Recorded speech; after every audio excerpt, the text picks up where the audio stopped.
So we're here. This is our opening session, and my name is Christy John Reed Atkins.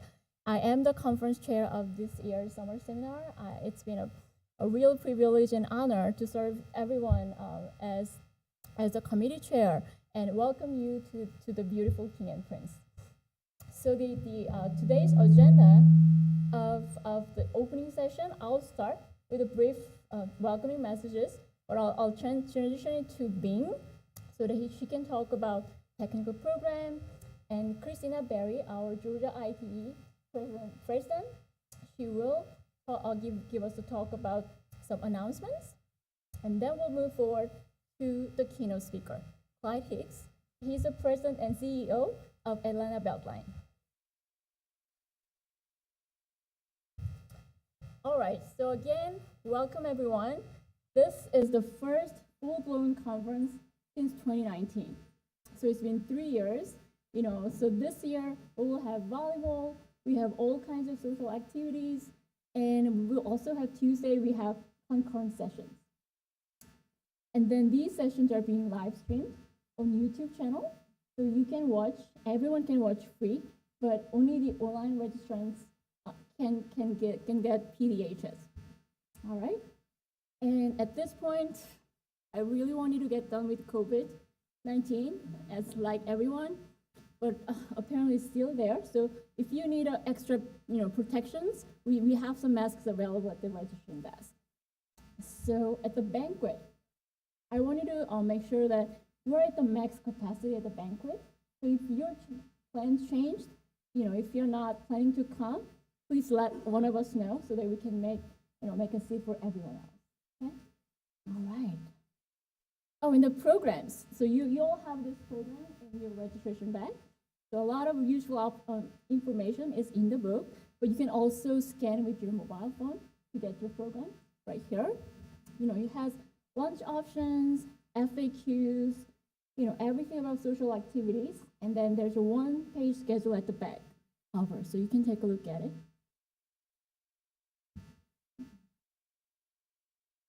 Okay, the theme of the conference this year is transforming the paradigm. And we went through a lot for the last few years, not to mention COVID-19, and that changed a lot of how we work, how we commute, and how we enjoy. So a lot of us still working from home, on a regular basis, and we also see lots of more uptick of fatalities around the nation in Georgia. So I really wanted us together talk about all of the opportunities and what are some of the things we're facing, key drivers such as, connected automated vehicles, electric vehicles, broadband, and then transit, safety, resiliency planning, e-commerce, and freight. So these are all of the key drivers we are facing. And then we also have a huge opportunities from federal funding, IIJA. So ahead of us, we have a tremendous opportunity to further improve the quality of life to the public and the communities in Georgia. So as you can see, all the dots are connecting Georgia.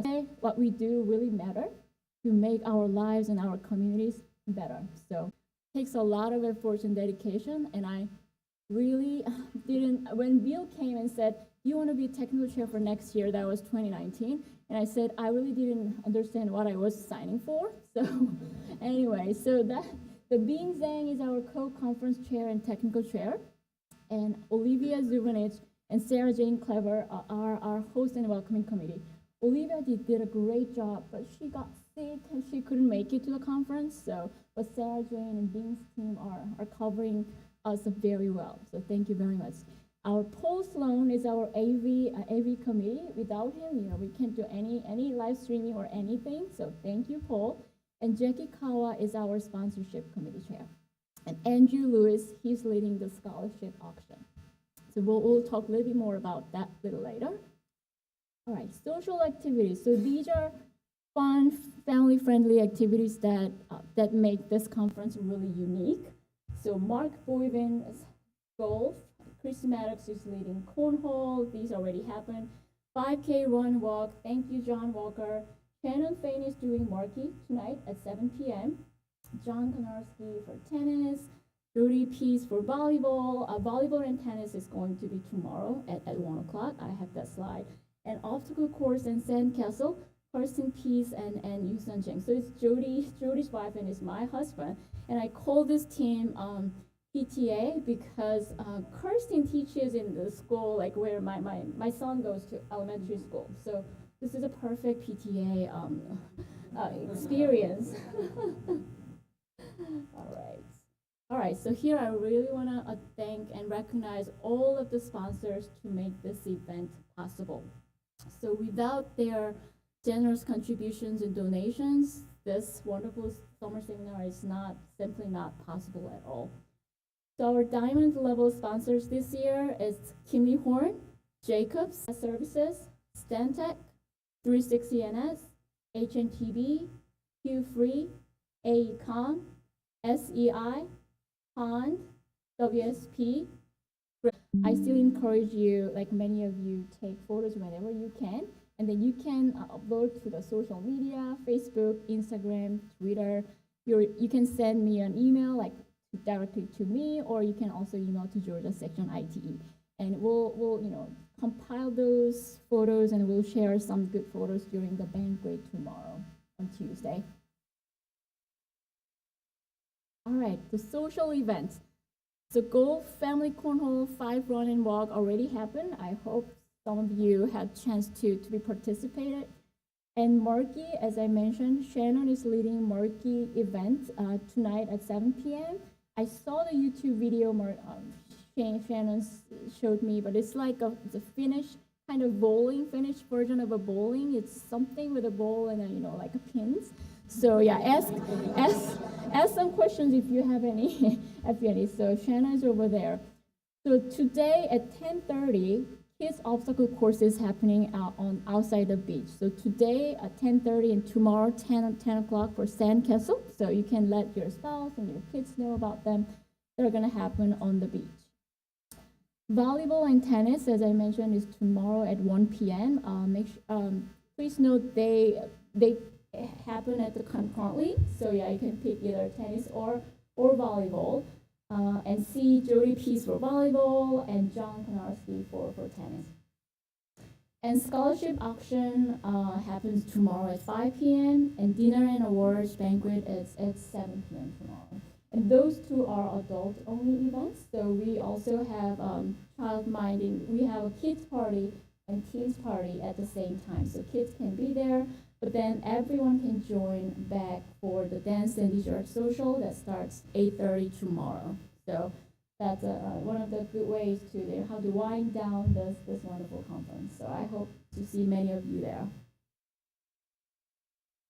All right, scholarship auction is one of the greatest traditions we do during the summer seminar. It's 5 p.m. tomorrow in the Legal Ballroom where you had a breakfast this morning. Live auction begins at 6 p.m. So and then a banquet starts 7 p.m. So it's gonna end around when we start banquet. So thank you so much for all of the people who donated items, and this is for a great cause. And we gather these fund and we really use for student scholarship at the end of the year. So really thank you for all your contributions. And items include. Hello everyone.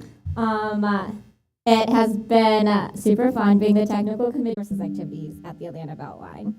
He also lends his leadership to establishing and expanding strong working relationships with private and public partners across the region, state, and nation. Clyde brings over 200 years of experience in economic development, real estate. 20 years, that basically is. So sorry.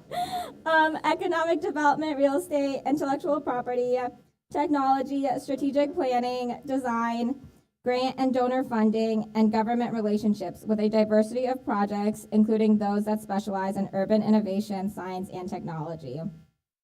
Clyde joined the Beltline in 2015 from his position as Executive Vice President of Operations and Development for the North Carolina Research Campus, a multifaceted initiative of Los Angeles real estate developer Castle & Cook, using the recruitment of science and technology companies as the platform to redevelop and reinvigorate Kannapolis, a former textile town near Charlotte, North Carolina.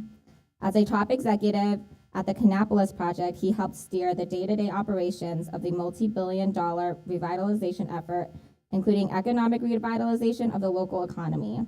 His work entailed ground and facility leasing over vast tracts of industrial lands and facilities, oversight of a complex multi-million annual operating budget, supervision of 60-plus employees and consultants, not 600, and organizational direction of the capital improvements program.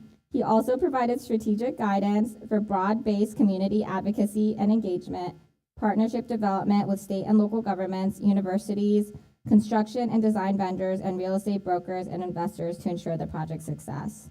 Before joining the North Carolina Research Campus, Clyde served in various technology-based economic development leadership roles. Clyde is a graduate of the University of South Alabama and holds a graduate degree in public administration from East Carolina University. He has served on numerous boards and professional organizations, including 2 appointments, one by the Texas Governor Rick Perry to the Texas Emerging Technology Board for early stage companies working on innovations in the field of biotechnology, healthcare, energy, and information technology, and one appointment by North Carolina Governor Beverly Perdue to the State Board of Community Colleges, where he serves as vice chair. The Atlanta Beltline's vision is to be the catalyst for making Atlanta a global beacon for equitable, inclusive, and sustainable city life. As one of the largest, most wide-ranging urban redevelopment programs in the United States, the Atlanta Beltline is building a more socially and economically resilient Atlanta with our partner organizations and host communities through job creation, inclusive transportation networks, affordable housing, and public spaces for all. Please join me in welcoming Clyde.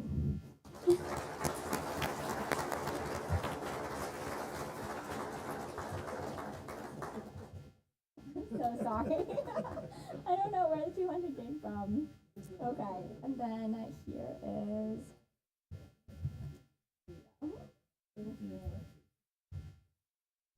Thank you, Bing, for that for that introduction. I look good for 240 years old, right? Yeah. So thank you for that introduction, and so the committee asked me to give you kind of an update about the Atlanta Beltline with this context of equity and inclusion. But before I start that, I do want to acknowledge that one of my teammates is in the audience, and of course he is the one person with a baseball hat on here in the building. So Sean Green, let's recognize Sean as well. And I'm super excited to announce that Sean has been elevated. He is now the principal engineer for the Atlanta Beltline. So congratulations, Sean, on that. It's a big deal.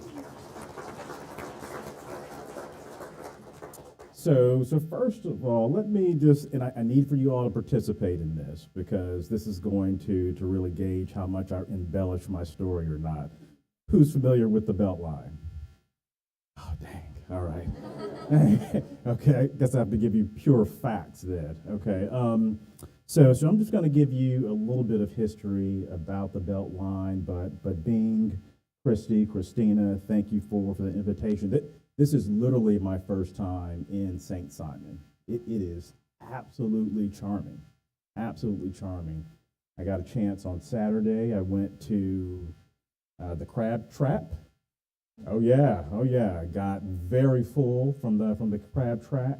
Then I went to Barrier Island Brewery. So I got a chance to see what was on tap there. So that was great. And then I got out and had a chance to walk around the city. And that's what I do. Anytime I visit a new city, I get out and walk. I walk to the convenience store. I walk through neighborhoods. I talk to random people just to get a sense of the community. And then like I always do, I like to throw up, my housing app. So I opened up Zillow just to see like, I'd love to see if I could live here or something like that, right? And so I got a chance to look at some of the real estate, and what you would imagine for beachfront property, it's pretty expensive. So I was tracking, some of the properties that were close to $1,000 a square foot for certain properties. Wow, absolutely. And as I think about that, because I've often heard people describe, Sean knows this, as the Beltline as Atlanta's kind of beachfront property. And honestly, in just full transparency, I'm going to share a little bit of a story with you, a little personal story. So I came to the Beltline in 2015, and you may remember the conversations that we were having about the Beltline. Like, yes, we all love it. It's a great project, but we were, and I did not realize this when I accepted the job as chief operating officer at the time, but we were in a really difficult conversation about housing affordability in the city of Atlanta. And you all know that, right? So when you think about the Beltline, yes, you love it as an amenity, you love it for all the other things that it brings, but we were specifically challenged on the affordable housing side. And such a firestorm, I really started to question why I took this job in Atlanta, because it was difficult. I really called to question, like, why did I take this job? I thought I was coming here to deliver this huge infrastructure redevelopment project for the city of Atlanta. And we were thrown into this conversation about housing affordability, rightfully so. Rightfully so. So the days, and I share this with my colleagues on the green space side, the parks and rec side, but the day deliver these new projects. And that's really what I'm going to talk to you about today, is the Beltline in this context of equity and inclusion within the city of Atlanta.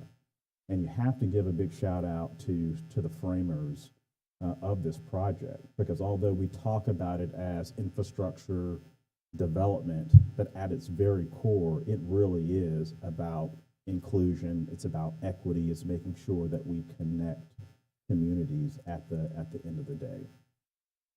And so this slide here is probably one of the best descriptors in how I like to demystify the Beltline, because I think oftentimes people think about us as the trail, and it is. That's how people really enjoy the Beltline. But this was an article that was produced right on the front page of the New York Times. A glorified sidewalk, a path to transforming Atlanta. Ouch! A glorified sidewalk. Ouch!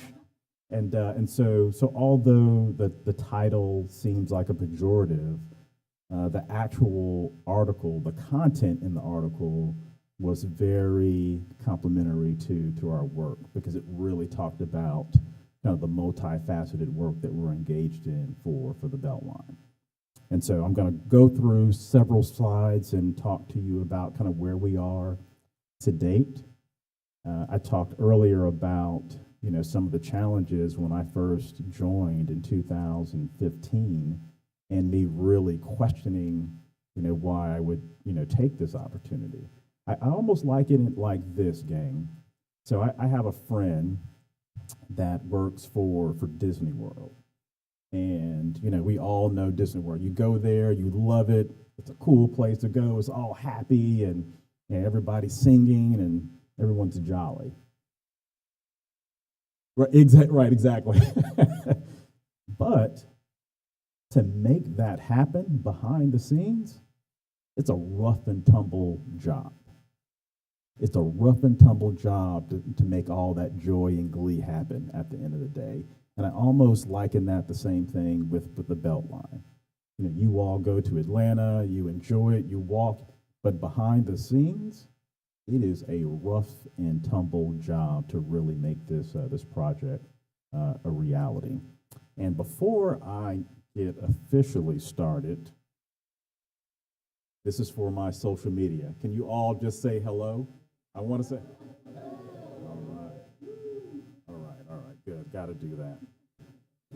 I got to prove to my communications team that I am not the boomer that they think I am. I actually know how to do social media there. All right. So you might have heard from Bing. She talked a little bit about the vision for the Beltline to be a catalyst for making Atlanta a global beacon for equitable, inclusive, and sustainable city life. We are much more than a sidewalk, than a path. As you know, we are charged with not only delivering the 22-mile loop that we all describe as the Beltline, but we're also charged with the creation or the facilitation of the creation of 5,600 units of affordable housing. So think about that, an infrastructure project that actually has that woven into its measures. We're also charged with the creation of permanent jobs around the Beltline. Our original measure was the creation of 30,000 permanent jobs around the Beltline loop. $10 billion of private investment around the Beltline. 1,300 acres of green space and 22 miles of future rail transit on the Beltline. So much more than this sidewalk, than perhaps this article mentioned. And this is kind of what it is to date. So just to give you context, and most of your hands were raised about the project, but we are perhaps the most ambitious redevelopment project in the country. At the end of the day, we will stitch together 45 distinct neighborhoods within the city of Atlanta. We cover about 22% of the city's population in the Beltline's planning area, and we are funded by what we describe as a tax allocation district. That's our primary funding source. And so this is the opportunity.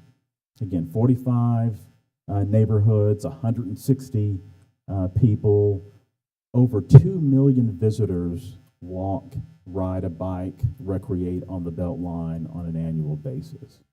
And so there was a survey that was done in 2021 and showed that most of the people that were living along the Beltline, well, let me go back to this. There was a survey done, this is really good context for you, about 4 years ago, and it really asked the question, and this goes back to this equity conversation, and it really asked the question, is the Beltline worthy of public investment?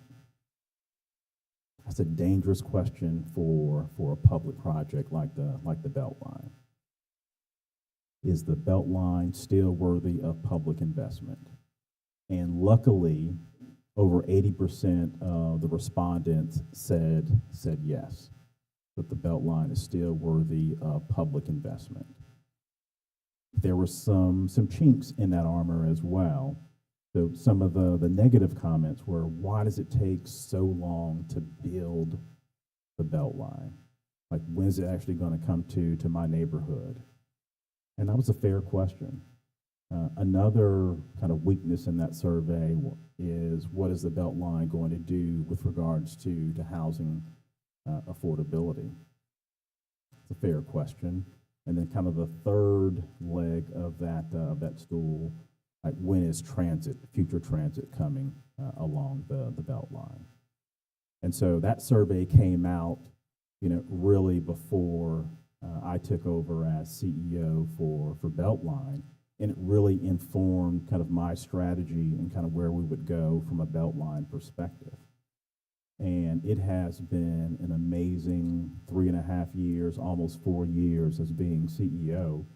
We've had some major accomplishments, not because of me, not because of just our team, but many of the partners that really make this project come to life. And I had some really interesting conversations with some of our potential funders for Beltline. So if you did not realize, we have now, and this is a big moment for us, we have now put together all the funding needed to finish the entire Beltline trail network, and we can finish it by 2030. So that's a drop the mic moment for us.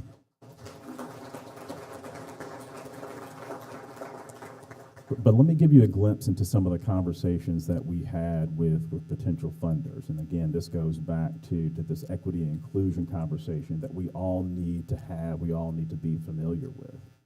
And so going to some of these foundations, these funding organizations, and being very transparent and direct about what we could accomplish.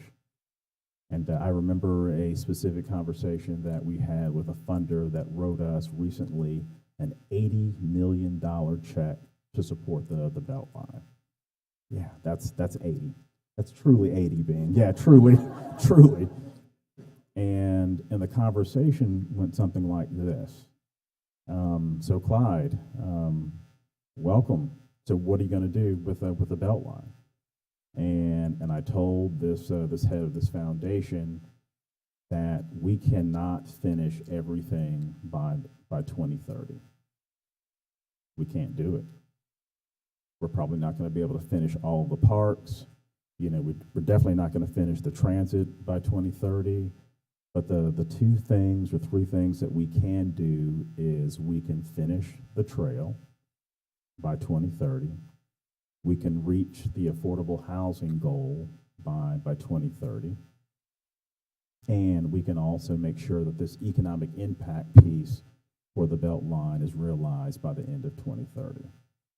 And I said that is it. And that conversation was well received. And they said, finally, someone that would tell us the truth about what you can accomplish in the next, at that time, 10 or so years. And that's how this organization got behind us with this $30 million check, is because we were going to get really focused on those three specific areas. And I also told them that we had to really get in front of the affordable housing crisis that we were dealing with in Atlanta. And it's not just the Beltline. You all know that Atlanta is just a very attractive place to be. I mean, just think about all the corporate relocations, the corporate expansion, the announcements. Atlanta is just a very attractive place to be. And so if you don't remember any of the gobbledygook out of my conversation with you today, we are in a really good place with regards to housing affordability on the Beltline. And I'll just give you a quick number here. So our goal for 2022 was to create or preserve 320 units of affordable housing for the calendar year of 2022. To date, we met that goal and exceeded it in May with 373 affordable units that are created or preserved along the Beltline.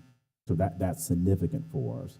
And we expect by the end of this year that we'll be at close to 500 affordable units along the Beltline for the calendar year of 2022. And so we're going to exceed our housing goal by close to 40%. And again, and I know that I'm giving you information that you are typically not used to hearing, affordable housing. But really, to make sure that we can deliver our job on the infrastructure side, again, we cannot do infrastructure projects in a vacuum anymore. Those days are gone. So being really focused on housing affordability and the impacts that we will have to community is where we need to be. And so I'm super, super proud of that goal. And this is just right here on this slide is an update on kind of where we are with regards to the Beltline Trail. You can see to date we have delivered roughly 10 miles out of the 22. That is promised by the end of 2030, and that is because of the work that Sean and his teammates are doing in delivering this project. But we think we can actually finish it by the end of 2030. And then I had a chance to talk to some consultants by happenstance from Heath and Linebeck that work with us. So Matt, Jacob, and Todd, we just happened to sit at the table. They made me feel very unproductive today. They got up and ran a 5K, and I got up and ate a bagel. So I like, yeah, way to go, guys. Really, really good job there. And this is also part of our deck. We talk about the 1,300 acres of new green space.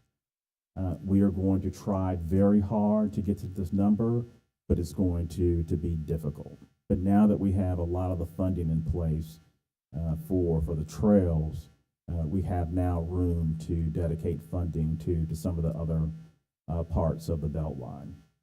And who knew that the Beltline actually had a public arts program? Anybody? So we actually have in the Southeast the largest temporary art exhibition, again in the southeastern United States, right there on the Beltline. So this is an annual program. It's culminated by something called the Beltline Lantern Parade. And so this is a community gift where we go out to the community to say thank you for your support of the Beltline project. In our typical parade day, we have 60,000 to 70,000 people that come out at night and walk the Beltline. So imagine kind of a family-friendly Mardi Gras. That's the best sense, to get of the Lantern Parade. And obviously, you all are engineers.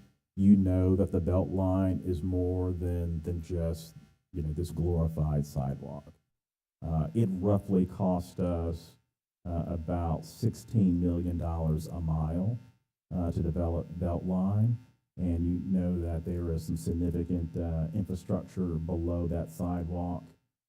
One in particular, we're actually laying dark fiber because people were asking, and it is okay to say this because we have to be comfortable with talking about race. But in a city like Atlanta, people were asking the question, like, what is this going to mean for communities of color? Because the perception is that the Beltline is a place for well-heeled individuals to enjoy. And so what is the Beltline going to do to really help communities of color? And that was something that was in front of us. And so we've hired our first chief equity and inclusion officer for the Beltline. And she and her department is charged with making sure that we really track the Beltline investment from an infrastructure perspective to make sure that it is going to have beneficial effects to all communities. And so this is a tool that we've launched recently with the Atlanta Regional Commission and Neighborhood Nexus to really understand if the Beltline is having the full effect for all communities along the Beltline within the city of Atlanta. And just to kind of give you an example of that, so right now, we've spent roughly $700 million on the Beltline project to date. That's significant. But what we're tracking is over $8 billion, that's billion with a B, in private investment that's following us. Yeah, I'm an economic developer. To get 11 to 1 return on investment is something that you typically don't see on projects like this. That is significant. We literally have mayors and city council people from other municipalities that come and visit Beltline probably on a monthly basis just to really understand, like, what is the secret sauce to this path? Like, what's happening there? And so that's a nugget that you have to take away. And I really wanted to come to this conference because I believe transportation and economic development are brother and sister. Because if you think about the history of economic development, it really is a spin out of the transportation industry at the end of the day. And on the affordability side, I'm going to talk about this. I think oftentimes, when we talk about housing affordability, I think we talk about it in the sense of the actual affordable unit itself. And again, and I know that you all are not housing policy folks, but I'm just going to give you a nugget here. That's not a silver bullet. It's not just about the affordable unit itself. It's about, can you take a vehicle expense out of someone's household? Perhaps. Can you create a job close to someone's place where they live? Perhaps. And that's what we're trying to do with the Beltline, is create these whole communities where people can truly live, work, play, learn, get medical facilities, all in a specific geographic location where perhaps they don't have to get in a vehicle to access these services. And that's really what we're trying to do for the Beltline at the end of the day, is create these whole communities around this 22-mile loop. And these are our specific numbers for Beltline with regards to housing affordability. We've roughly created about 3,000 affordable housing units in the Beltline's tax allocation district, and there's been a roughly about 1,700 additional units that have been created just generally close to the Beltline in what we describe as our planning district. And this challenges us on that to say, hey, why not Buckhead? Why not other parts of town? But Atlanta is growing so fast that getting affordability anywhere you can in the city is going to be critical. And if you believe the numbers from ARC, we are essentially going to add another 3 million people in the next 25 to 30 years, or 3 million people in the next 25 years. That's like the whole Denver metropolitan area moving to Atlanta. So we have to figure this out. It's coming. And these are just our numbers again, because I want you all to hear this, because I'm very sensitive to the affordable housing discussion, because people, as you know, and Sean knows this, they will talk about, oh, we love the Beltline. They'll sprinkle all of these great words and descriptions about your project, and especially reporters. I can smell it from a mile away. Love the Beltline. It's great. And then here comes the conjunction. But what about affordable housing? And so that was such a firestorm during those years. We had to really focus on that above anything else. And so I'm happy to announce that over the last 3 years, we have exceeded our affordable housing goals for each calendar year.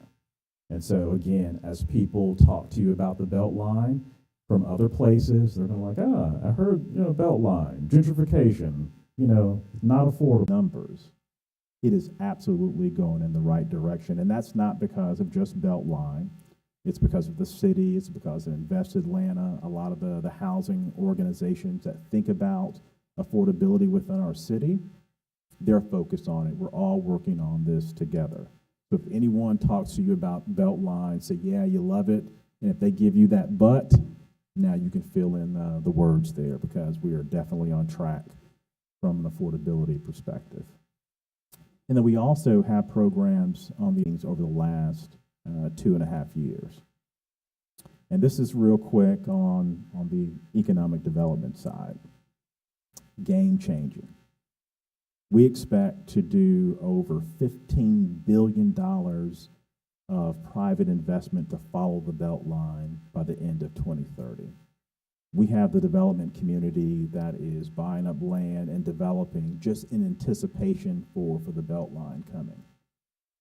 And so it's really interesting to see, because you have in Atlanta, you have the traditional kind of business nodes in the city. You have Buckhead starting to pop up. So East Side Trail is probably the most attractive place to be, from a location perspective. On the Beltline, it's that much easier for them to recruit people, because this is where the young workforce wants to be. And then on the job creation side, we are roughly at 24,000 jobs that have been created, permanent jobs that have been created to date along the Beltline, and almost 50,000 temporary construction jobs that have been created along the Beltline. Again, you typically do not see those type of numbers out there from an economic development standpoint. We're also really focused on supporting small businesses. We passed a $100 million essentially property tax on businesses and their land, and essentially we promised small businesses through that debate that we would have a really focused effort in making sure that small businesses along the Beltline can thrive. And so that is a big focus for Beltline. And as we talk about being very intentional about working with minority firms, Black-owned firms, Brown-owned firms, and so forth, that's a conversation that we have to have. And as leaders in this space, I really challenge you as you're having these initiatives in your organizations, and especially kind of George Floyd and all the conversations that we're having in this country. It's really important for us to be intentional and really bolster what our leaders are trying to do from an equity and inclusion perspective. And so one of the things that we launched on last week, and we were very excited about this, but this is the Beltline Marketplace. So we are setting up the Beltline where these minority firms are setting up shop, and they're going to have an opportunity to vend literally on the Beltline. And so can you imagine, the 2 million people that walk past, this area on a regular basis, and if you're a little small business and you're selling, let's say, donuts or burgers, the opportunities for them to win is significant. And it's that type of intentionality that we have to make sure that the Beltline is benefiting all communities. And it was a hard conversation to have. Even in Atlanta, that's a hard conversation to have with certain people sometimes. But we have to be intentional. And so when your leaders, when your colleagues are trying to stand up these efforts, you gotta lean into this. And you don't have to be an expert in equity and inclusion, DEI. You don't have to be perspective. No one's really an expert in this. We're all trying to get better at making this happen. And just real quick, I'm going to close with some before and after. So this is actually a picture of the East Side Trail, the Beltline before. It's a picture after.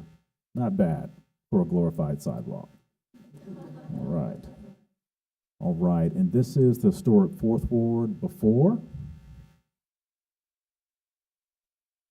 and after.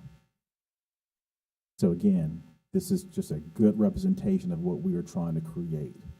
Dense communities where you can access amenities to have a really strong quality of life.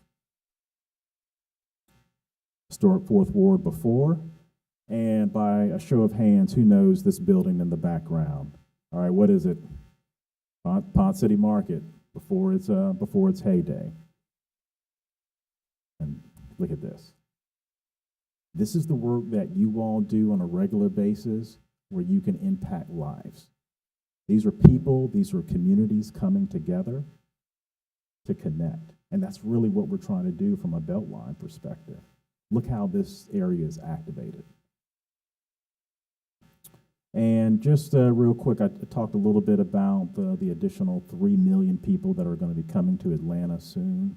So the Beltline and projects like it that are going to welcome, dense developments, it's going to be a need. And I talked a little bit about this before, but the Beltline, I am happy that the Beltline, we're the quarterback, for this project. I just get the opportunity to talk about it, but it's really the 50, 60 men and women at the Beltline that really do the day-to-day work that really make this project happen. And so I love to stop with this slide so you can actually get a glimpse into the men and women that make this happen from a day-to-day perspective. And guess who you see with the baseball hat on in this photo? Our principal engineer. And so if you don't remember any of the gobbledygook, we're on pace on the affordable housing side. We're making a significant economic impact. And this is a project in motion that is showing how equity and inclusion happens from a day-to-day perspective. So I appreciate your attention. All right. Thank you.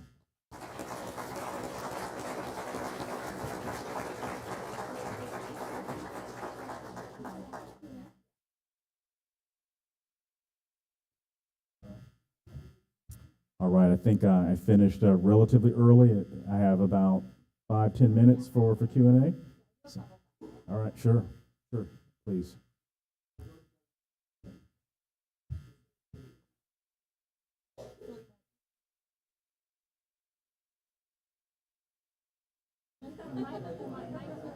Mike, come on, Mike, get the mic. Mike, get the mic.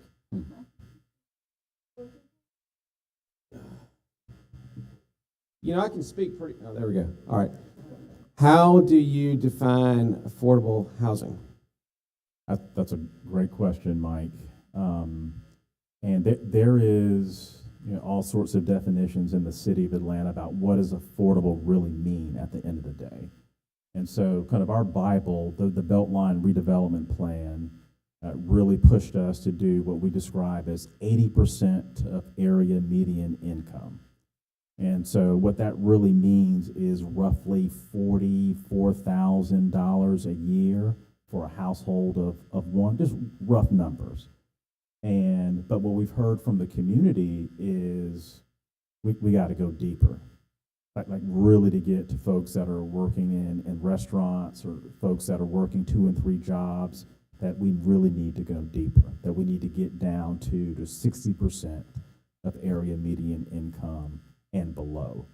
And so that's why I kind of showed you that wonkish slide about land acquisition, because when you own the land, you can do deeper affordability. We actually just delivered a project or started a project in partnership with Atlanta Housing and Invest Atlanta, where we're actually doing housing as low as 30% of area median income. That's game changing. And the only way we could do that, Mike, is because we actually own the land there. And so that's kind of where we're looking at. Yes, please.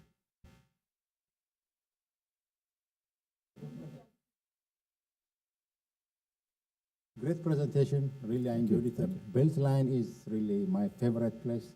I drive 40 miles to go to the Spawn City market. Ah, wow. And wow. so you can tell the kind of interest. So now you have the definition of affordability out of the way. Who are these people that you are getting into the affordable housing? Is there a transparency process, or is it based on application, or what? Yeah, that is great. So kind of the who. And so it is across the board. So again, the premise here is that as we are improving these spaces, that you want to make sure that you have opportunities for people who are not as well-heeled to be able to enjoy the Beltline and all that it has to offer. So just imagine your kid's school teacher who, let's say, makes $40,000, $42,000 a year, and you live in Atlanta, and does it make sense for your school teacher to have to drive an hour from Gwinnett County all the way into Atlanta to teach your kid, and then drive another hour plus, to leave, the neighborhood? No, what you want is that person that is a service provider to you and your family to be able to be in that neighborhood as well. And the same thing with the firefighter.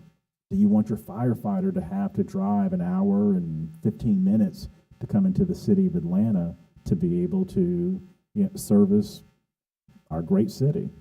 And really the answer is no. And your restaurant workers, do they need to? So it's really a community mindset.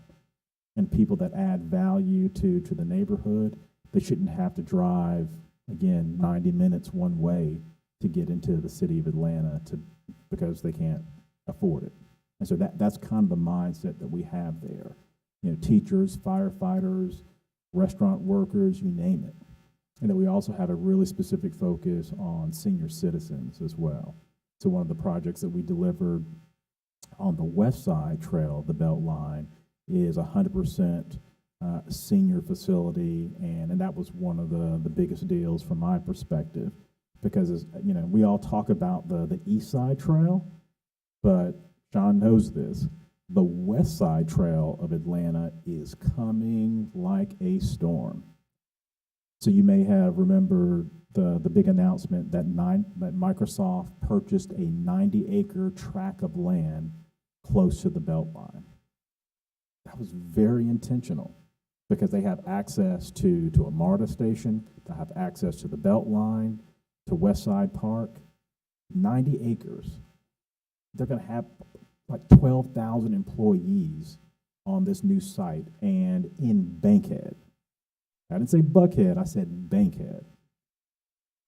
And so just think about how our city is changing that way. And so we have to be very intentional about exacting that housing affordability, because we need to make sure that everyone has an opportunity to enjoy this beautiful project that we call the Beltline. Yes. Okay, one more.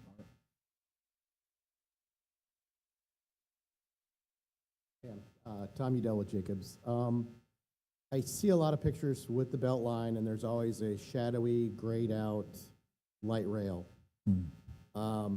This is not scientific. This is just me talking to people who live around the Beltline, and every time I'm like, I'm really excited. The light rail's really going to be a game changer. They freak out. You're going to put a train on my trail. Was that part of your questionnaire that you sent out about thoughts about light rail on there, or even just transit? My thought working in Peachtree Corners is watching the little self-driving toasters go around. that may be a great, more context-sensitive application for that type of a, plus the high tech, and then you got all these tech people riding on autonomous shuttles. It fits.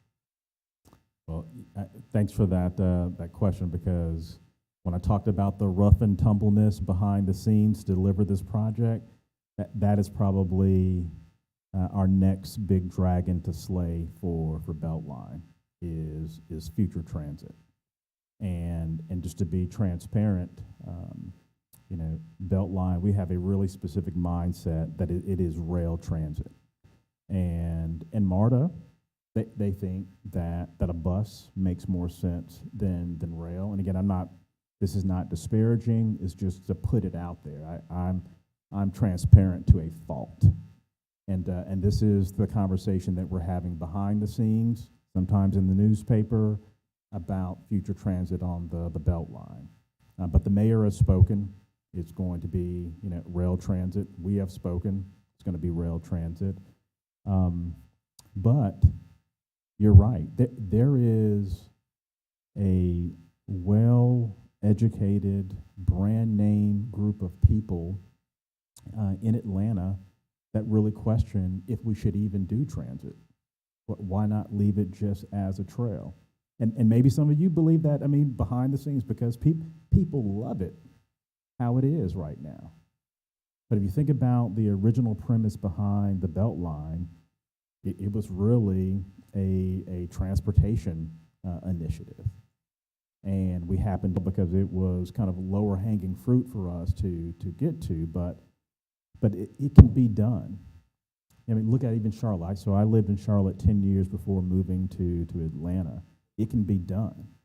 But if you peel back the onion about what people are really saying, if they're nervous about future transit, what they're nervous about is the aesthetic, or how it's going to feel at the end of the day.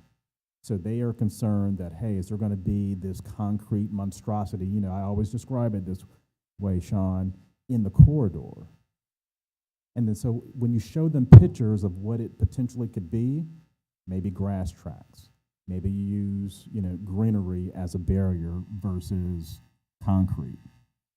Then once you show them that, all of a sudden you disarm people, and they're not, because again, I think what they imagine it to be is not what we hope to deliver. We hope to deliver something that's very verdant, green, where you can still walk your kid, walk your dog, be with your family. And because I'll tell you, if you're ever in Charlotte, you know, if you're in South End, you can walk on their trail. You can almost touch, you know, their train over there in certain parts of where trail and transit exist. Right.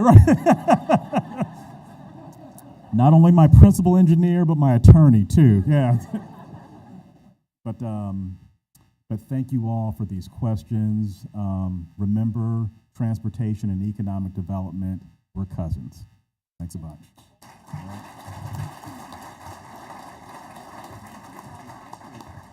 Thank you, Clyde, so much, and thank you. This concludes this session. Don't forget about your PDH's credits, and we have a break until 10:30. So yeah, have a break, quick snacks, and come back at 10:30 for next session for EV. And thank you, VHB, for sponsoring the opening session.